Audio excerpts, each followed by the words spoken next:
అందరికీ నమస్కారం. Welcome to it's you TV. ప్రస్తుతం మనతో పాటు ఉన్నారు శ్రీ జగదాంబ త్రిశక్తి పీఠాధిపతులు తాళ్ళూరి బనారస్ గురూజీ గారు. గురుగారితో మాట్లాడి మరెన్నో విషయాలు తెలుసుకునే ప్రయత్నం చేద్దాం.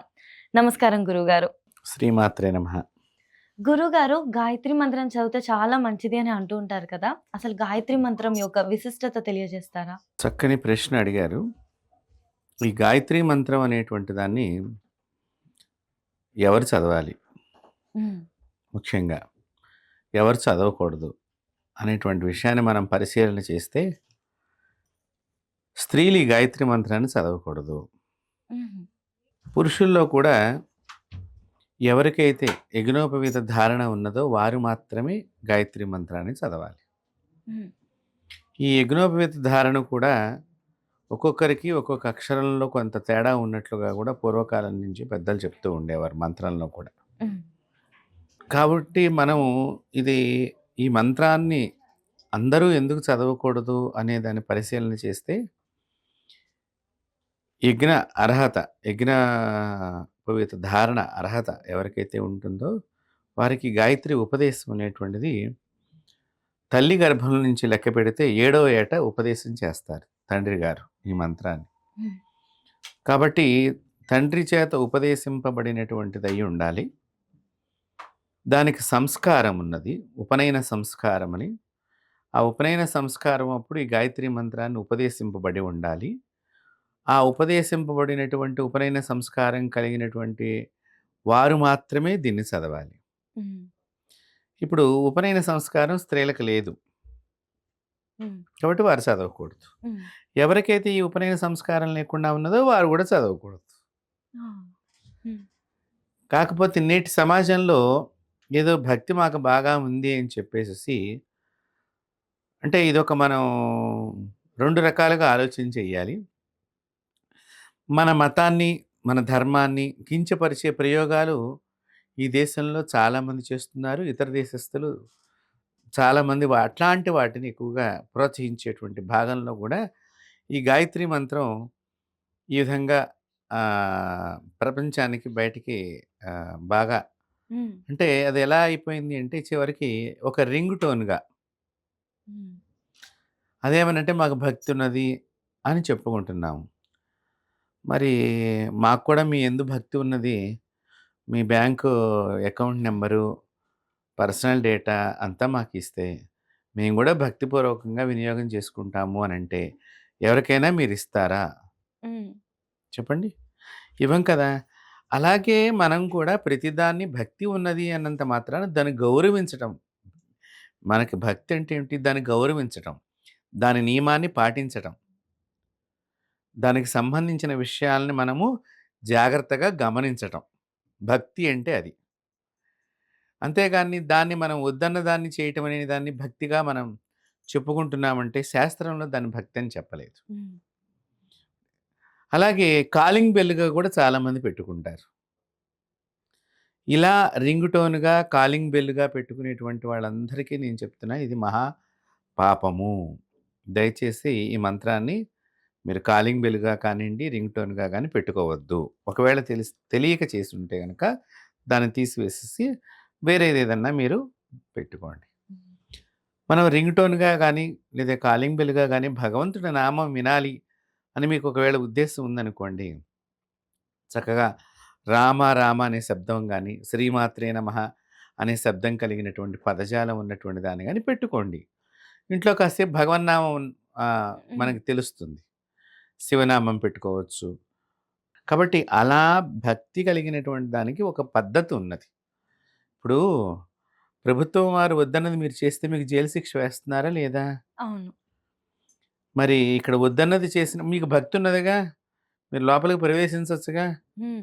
రాష్ట్రపతి భవన్‌లోకి మీరు ప్రవేశించవచ్చు కదా! హ్మ్. హ్మ్. మరి భక్తిగానే మీరు ఎడుతున్నారు గదా! కానీ ఎందుకు ప్రవేశించలేకపోతున్నారు? హ్మ్. అట్లాగే మంత్రాలకు కూడా మనం ప్రతిదీ కూడా మనం దాన్ని చెయ్యాలి, దీన్ని చెయ్యాలి, దాని గురించి తెలుసుకోవాలి, దీని గురించి తెలుసుకోవాలి అనేటువంటి దానిలో చాలా ఆలోచన చెయ్యాలి. భక్తికి ఒక పరిధి ఉన్నది. ఈ విషయంలో తెలుసుకుంటంలో ఇట్లాంటి విషయాలు తెలుసుకోవటం. వద్దన్నది చేయటం అనే దానిలో భక్తి అని అనుకుంటున్నాం మనం. కొన్ని రూల్స్ అనేటివి ఉంటాయి. ఆ! అవేంటి? ఆ! ఎందుకు? అని అవి అర్థం రూల్స్‌ని చేసుకోవాలి. మనం తెలుసుకోవాలి. దాన్ని పాటించటమే హ్మ్. వాటి యందున్న మనకు అత్యంతమైనటువంటి భక్తి. హ్మ్. అలాంటి దాన్ని నేను ముఖ్యంగా ముందర ఈ విషయం చెప్పిన తర్వాత హ్మ్. మీరు అడిగినటువంటి హ్మ్. హ్మ్. విశిష్టతను నేను తెలియచేద్దామనే ఉద్దేశ్యంగా, దయచేసి ఎవరైనా ఈ గాయత్రి మంత్రాన్ని మీ ఫోన్‌లో రింగ్‌టోన్‌గా కానీ, లేదా ఇంట్లో కాలింగ్ బెల్‌గా కానీ పెట్టుకున్నట్లయితే, దాన్ని తీసివేస్తే మీకు చాలా మంచి జరుగుతుంది. ఆ దేవత మిమ్మల్ని రక్షిస్తుంది. హ్మ్. కలియుగంలో వద్దన్న పని చేయటం మానవులకి బాగా ఇష్టం. హ్మ్. అందువల్లనే చాలామంది అనారోగ్యాలకు గురవుతున్నారు. కాబట్టి అది ఎందుకొచ్చింది అంటే డాక్టర్ గారు ఒకటి చెప్తారు. అందుకొచ్చిందని మనం సరిపుచ్చేసుకుంటున్నాము. ప్రతిదానికి కూడా రోగము శరీరంలో ప్రవేశించడానికి ప్రకృతిలో కొన్ని చెడు జరుగుతూ ఉంటుంది. హ్మ్. దాన్ని బట్టే శరీరము డైల్యూట్ అవుతూ ఉంటుంది. హ్మ్. అప్పుడు మాత్రమే శరీరం లోపలికి రోగాలు ప్రవేశిస్తూ ఉంటాయి. కాబట్టి మనం ప్రకృతిని కాపాడామనుకోండి, శరీరానికి రోగం రాదు. అవును. కాబట్టి ప్రకృతిని ఆరాధన చేయమని చెప్పింది సనాతన ధర్మము.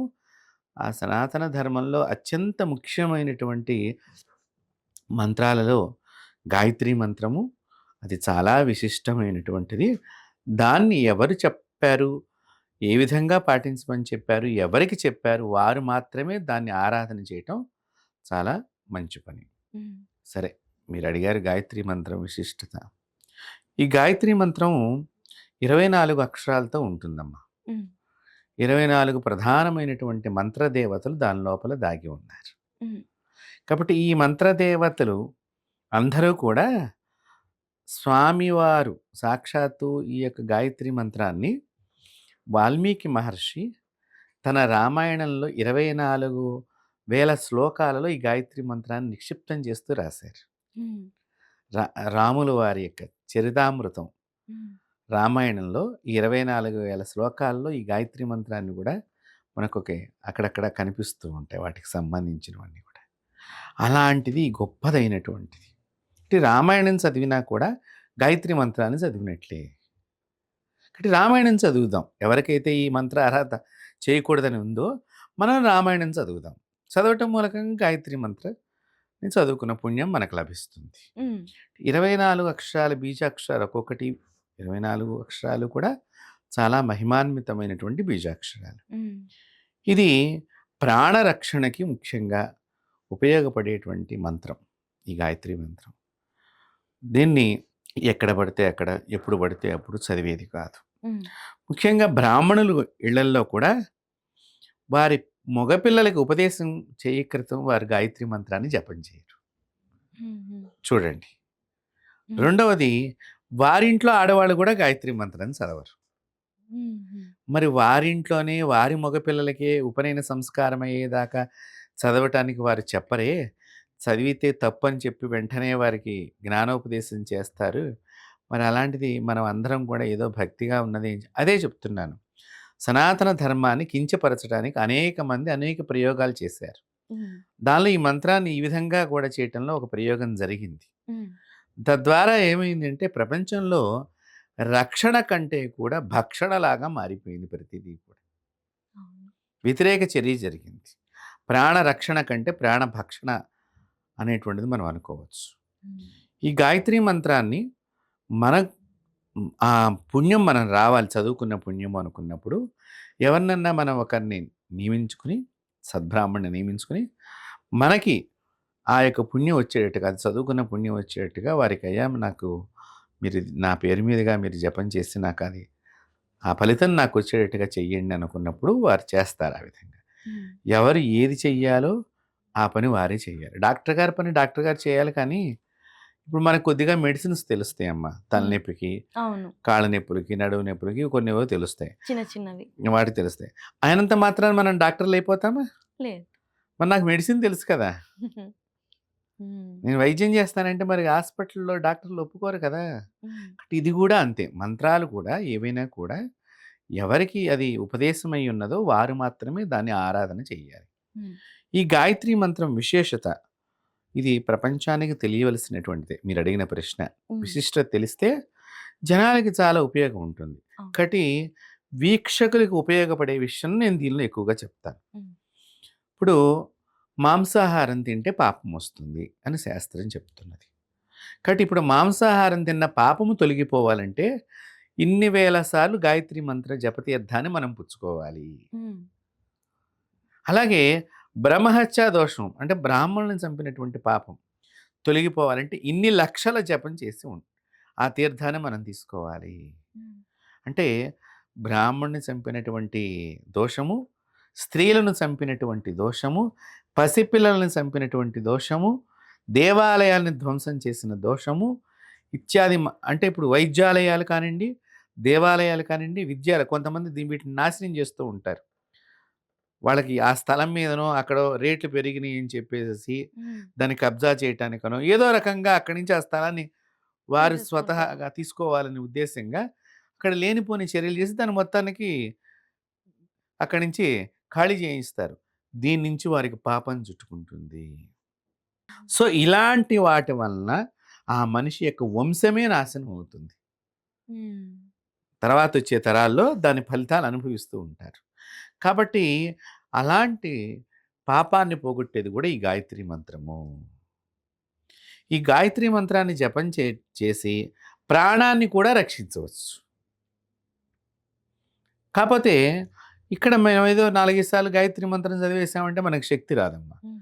దానికి శాస్త్రంలో ఏం చెప్పబడిందంటే 24,00,000 సార్లు మంత్ర జపం జరగాలి ఒక్క మనిషి. అమ్మా! ఉపదేశం పొందినటువంటి వ్యక్తి, ప్రతి ఒక్క వ్యక్తి కూడా 24,00,000 సార్లు మంత్ర జపం చెయ్యాలి. చేసినప్పుడు ఆ దేవత వీళ్ళకి ఆధీనురాలవుతుంది. మరి ఇప్పుడు 24,00,000 చేసినటువంటి వాళ్ళు మనం వెతుక్కోవాలి. హ్మ్. వాళ్ళని పట్టుకోవాలి. కష్టం గురుగారు ఆ! చాలా. హ్మ్. వారి దగ్గర నుంచి తీర్థం తీసుకోవాలి. ఇంత ప్రయోగం ఉంది. మనకి కూడా ఇట్లాంటి దోషాలన్నీ ఇప్పుడు నేను చెప్పినటువంటి ఈ హత్యా దోషాలు గాని, ఇవన్నీ అంటే ఏవండీ పాపం మనకి జైలు శిక్ష వేస్తారు గదా! చంపినటువంటి వాడికి. అప్పుడు ఆ పాపం అక్కడ తొలగిపోతుంది గదా! అనుకుంటారు. జైలు శిక్ష వేయటం మూలకంగా మీరు పాపం పోయిందనుకుంటే అది మీ భ్రమ. జైలు శిక్ష దేనికి? ఇది తప్పు అని చెప్పడానికి మాత్రమే తప్ప, నీలో పరివర్తన కలిగించాలనే తప్ప, పాపాన్ని తీసివేయదు. నిన్ను ఇంకొక హత్య చేయనివ్వకుండా కోర్టు ఒక శిక్ష వేసి ఒక గదిలో బంధింపజేస్తుంది. హ్మ్. నీ యొక్క ప్రతి చర్యను చూస్తూ ఉంటుంది. కానీ పాపాన్ని తీయలేదు కోర్టు. నిన్ను మరొక హత్యా ప్రయత్నం చేయనివ్వకుండా నిన్నుంచి మిగతా పౌరులను కాపాడటానికి మాత్రమే ఉపయోగపడుతుంది. కానీ మరి ఈ హత్య చేసిన వాడి దగ్గర ఉన్న పాపము, ఆ వంశానికి తగిలిన ఈ పాపం పోవాలంటే గాయత్రీదేవియే వారికి కాపాడేటువంటి దేవత. హ్మ్. అలాగే రోగాలు, తీవ్రమైనటువంటి రోగాలు కూడా ఉన్నాయనుకోండి. ఆ రోగాల నుంచి మనిషిని కాపాడాలన్నా కూడా గాయత్రియే. నగాయత్రీ పరమంత్రః అనన్నారు. శాస్త్రంలో అంటే ఏంటి? గాయత్రిని మించినటువంటి మంత్రం హ్మ్. లేదు. నగాయత్రీ పరమంత్రం. కాబట్టి అలాంటి గాయత్రి మంత్రాన్ని మనం చక్కగా శాస్త్రం తెలిసిన సద్బ్రాహ్మణుల దగ్గర ఆ యొక్క జప ఫలితాన్ని మనం పొంది, ఆ తీర్థాన్ని తీసుకున్నట్లయితే, మనం గూడా జపం చేసుకున్న పుణ్యాన్ని మనం గూడా హ్మ్. తెచ్చుకున్నటువంటి వారం అవుతాం. ఉపదేశం లేనటువంటి వారి సంగతి చెప్తున్నాను. హ్మ్. అవును గురుగారు. ఇప్పుడు ఈ గాయత్రి మంత్రాన్ని మనం బాగా పరిశీలన చేసినట్లయితే, ఈ మంత్రదేవతని గనక ఎవరైతే వశం చేసుకుంటారో, ఆ వశం చేసుకోవటం మూలకంగా గాయత్రి వాళ్ళకి చనిపోయిన జీవిని గూడా రక్షించేటట్టుగా ఈ దేవత వాళ్ళకి వరాన్నిస్తుంది. హ్మ్. హ్మ్. అంటే చూడండి చచ్చిపోయినటువంటి మనిషిని గూడా బతికించవచ్చు. అంత పవర్‌ఫుల్. పవర్‌ఫుల్ అనమాట. ఇప్పుడు అలాంటి సాధన చేసి ఉండాలి. ఏదో నేను కొద్ది కాలం చేసేసాను అయిపోయింది అనుకుంటే గనక చాలా కష్టం. ఎందుకంటే ఆ మంత్రాన్ని చదవటానికి కొద్దిగా ఎక్కువ సమయం పడుతుంది. మామూలుగా రామాయ అని అనడానికిను అది 24 అక్షరాల బీజాక్షరం గూడా అది మనం ఒక జపమాల పట్టుకొని చేయటంలో దానికి ముందర, తర్వాత గూడా చాలా పెద్ద ప్రక్రియ ఉన్నది. హ్మ్. గాయత్రి మంత్రానికి చేయటానికి ముందర గూడా చుట్టూ బంధనం వేసుకొని చెయ్యాలి. సో, ఈ బంధన పద్ధతి తెలిసి ఉండాలి. తర్వాత బంధనాన్ని మళ్ళీ తీసివేయటం. ఇవన్నీ గూడా దిగ్బంధనం అంటాం శాస్త్రంలో. ఈ దిగ్బంధనం అంతా చేసుకొని దీని మంత్ర సాధన చేసి ఒకే ఆసనం మీద కూర్చొని దానికి కొద్ది నియమాలు చెప్పబడి ఉన్నాయి శాస్త్రంలో. ఆ నియమాలను పాటిస్తూ గురువుల యొక్క సమక్షంలో మనం కూర్చొని చేసినట్లయితే మన మంత్రం చేస్తున్న సందర్భంలో ఏదైనా పొరపాటు జరిగినట్లయితే గురువులు సరి చేస్తారు. అది బ్రాహ్మణ కుటుంబీకులకు కూడా అంతే నియమం ఉన్నది. కాబట్టి అది తండ్రి ద్వారా స్వీకరించేటువంటి మంత్రము. ఆ తండ్రి ద్వారా బ్రాహ్మణ పిల్లలు వాళ్ళు తీసుకున్న దాన్ని ఏదైనా పొరపాటున చదివితే దానికి మళ్ళీ వాగ్దోష నివృత్తి గురించి మళ్ళీ కొంత గాయత్రి జపం చేయాలి. చూడండి, ఒక్క అక్షరం తప్పు పలికినా కూడా మళ్ళీ చేయాలి. మళ్ళీ సంకల్పం మళ్ళీ మొదలుపెట్టాలి. అలాంటి శక్తివంతమైనటువంటి గాయత్రి మంత్రము విశిష్టత ఏమని చెప్పాలమ్మా?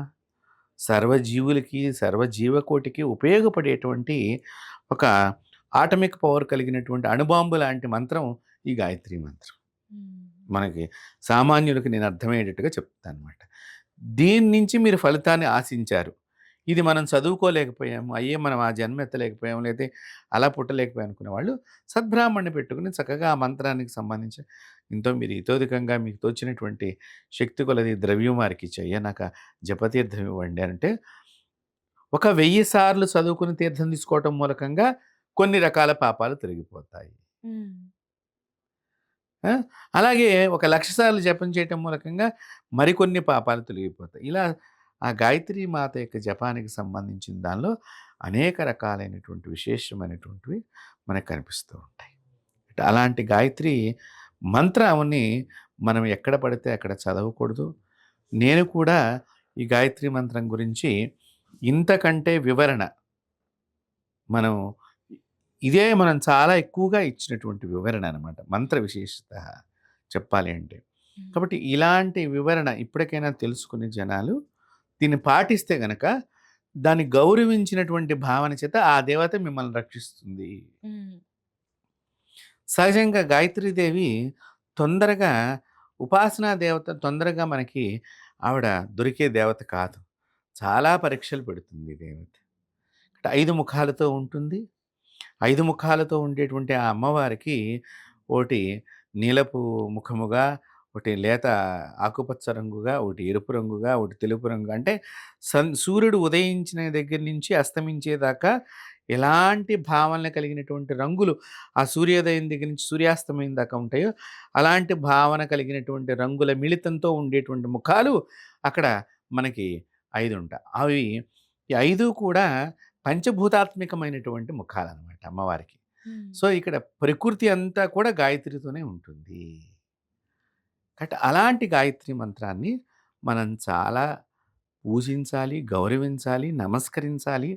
ఆ గాయత్రి మంత్రాన్ని ఎక్కడ పడితే అక్కడ, ఎప్పుడు పడితే అప్పుడు నోటికొచ్చింది కదా అనేటట్టుగా అది మనం చెప్పేటువంటిది కాదు.